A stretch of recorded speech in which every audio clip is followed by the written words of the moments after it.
Welcome to the next episode of Steve-O Crypto. I am Steve-O and I love crypto.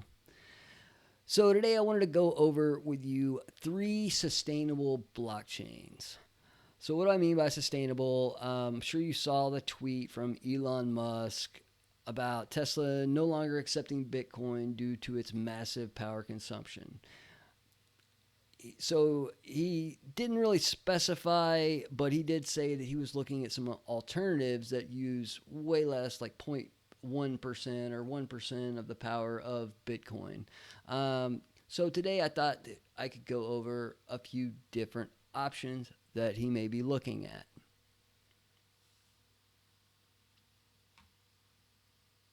Now, before I get started, I have to let you know I'm not a financial advisor. This is not financial advice.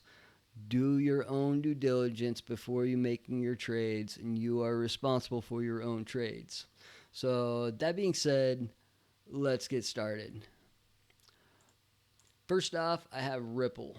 Current price around $1.17. Market cap 53.8 billion, a circulating supply of 46 billion currently, with a total supply of 100 billion.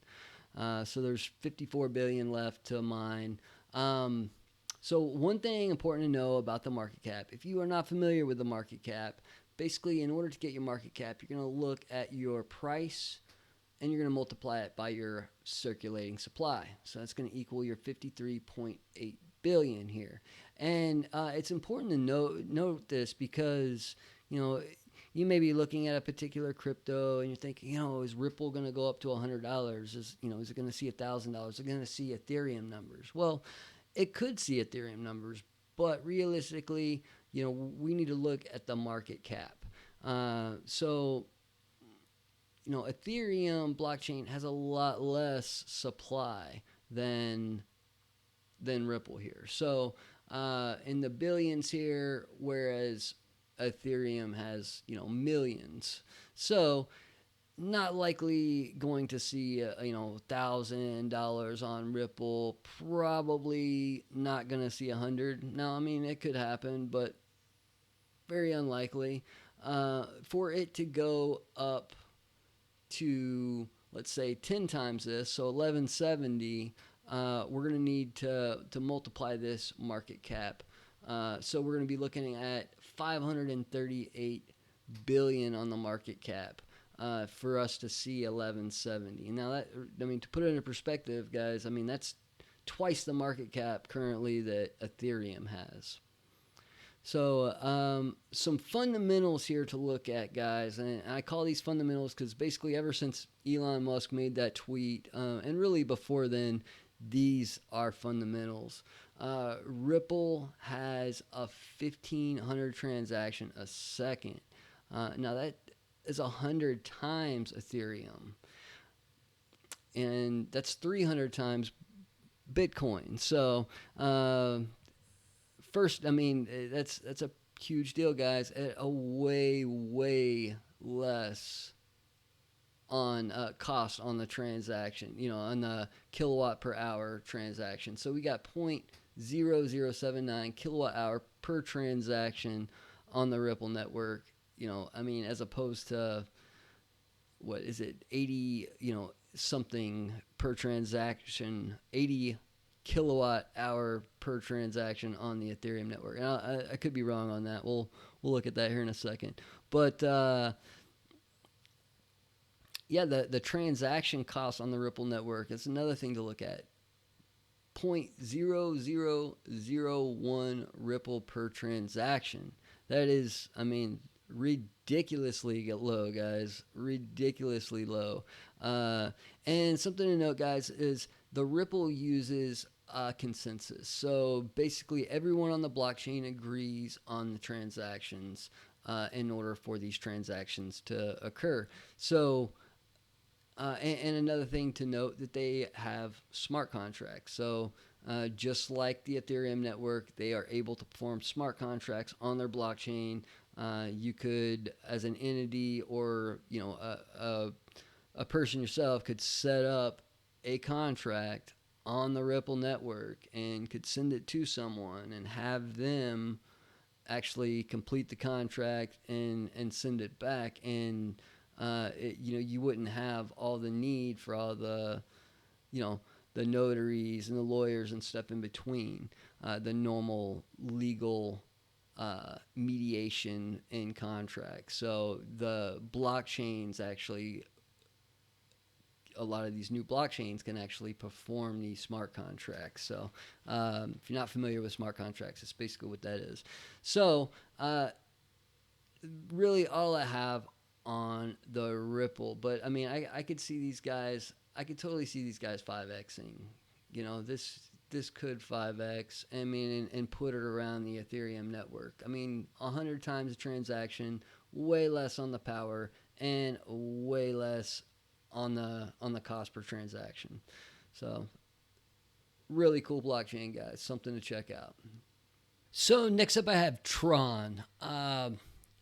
Price currently around 9 cents, floating around there. Market cap 6.25 billion. Circulating supply 71.65 billion, and a total supply of 101.67 billion. So market cap's only 6.25 billion, guys. To me, this has a lot of room to grow. We could possibly see $1 with this eventually, I would think. I could be wrong, of course. So this is not financial advice, but 2,000 transactions a second. Kilowatt hour per transaction. I couldn't really find that. It looks like there's some calculators around, but I wasn't really sure how I would really calculate all that. So if you're familiar with that and you know the kilowatt hour on the transaction or the range, feel free to comment that down below. So something really impressive about the Tron blockchain, guys, $0 per transaction. You can't beat that. You can't get any lower than that, guys. So that's great. If you know any other blockchains that have that 0 per transaction, also comment those down below. I'm curious on these others. I'm sure there's something else. So this is a proof of stake blockchain, and this one has smart contracts as well, guys. So to me, this is a really great blockchain. It seems to me that it's pretty undervalued currently. So it has substantial room to grow, in my opinion. But again, not financial advice. Trade at your own risk, guys. So last but not least, Cardano, however you guys want to say it. Price currently around $1.80 with a market cap of 57.75 billion. Circulating supply 31.9 billion. Total supply 45 billion. Guys, it says 1 million transactions a second. I haven't seen other blockchains that can come close to it. If you are familiar with a blockchain that can come close to this 1 million transactions a second, please definitely comment that down below, because I'm curious if there's anything else out there that can compete with them on that. So 0.5479 kilowatts hours per transaction with Cardano, and 0.17 Cardano per transaction. So that's right around 29 cents USD with the current price at $1.80. So as that price grows, guys, that price could grow, and if we see a 10x here, which I personally think we could easily see 10x with this blockchain, maybe 20x with this blockchain.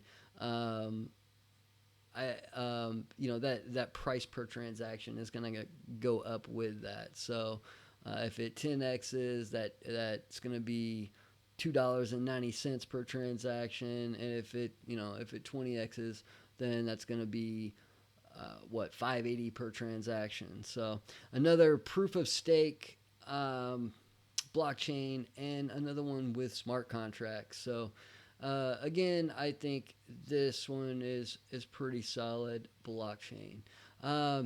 So that's really all I have on the sustainable blockchains, but I do want to mention, guys, Ethereum 2.0. Where is it?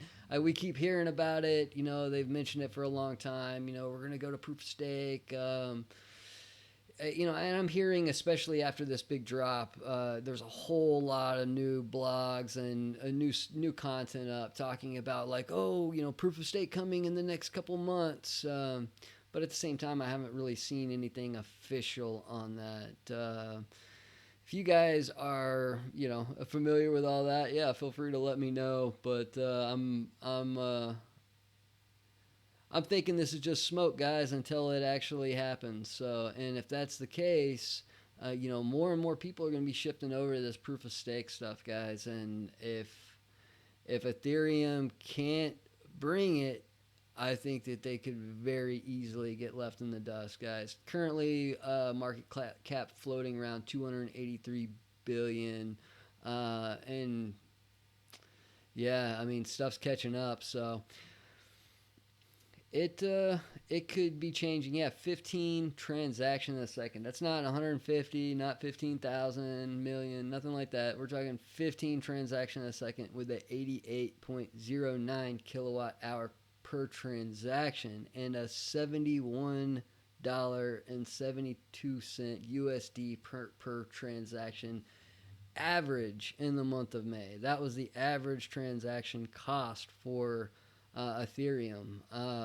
Currently on the proof of work, they have the smart contracts, but yeah, lacking in transaction speed, ridiculous amount of energy, guys. I mean, comparatively, there's way better stuff out there, way better blockchain technologies out there. So, yeah, I mean, I'm afraid Ethereum, if they can't really bring it here in the next couple months, they're going to get left in the dust. And even still, if they can't compete on the transaction speed, on the transaction, on the kilowatt per transaction and their transaction cost on these three fronts here, if they can't compete on their new Ethereum 2.0, and they've got left in the dust at that point, I mean, I don't see them catching up. I mean, you're gonna have your Ethereum diehards out there. They're gonna try to keep it alive on the proof of work as much as they can. You have a lot of people heavily invested in the hardware. And the different GPUs and whatnot it takes to mine these. To mine Ethereum. So. They're gonna hold it up, I would imagine, and Ethereum's gonna do all right. But I do think that a lot of people are going to be shifting to more sustainable blockchain, guys. So definitely keep this stuff in mind. Let me know your thoughts on Ethereum 2.0. If you liked the video, please hit the like button below. Please subscribe. I got a lot more content coming. Appreciate you guys watching. I'll see you guys on the next video. Thanks.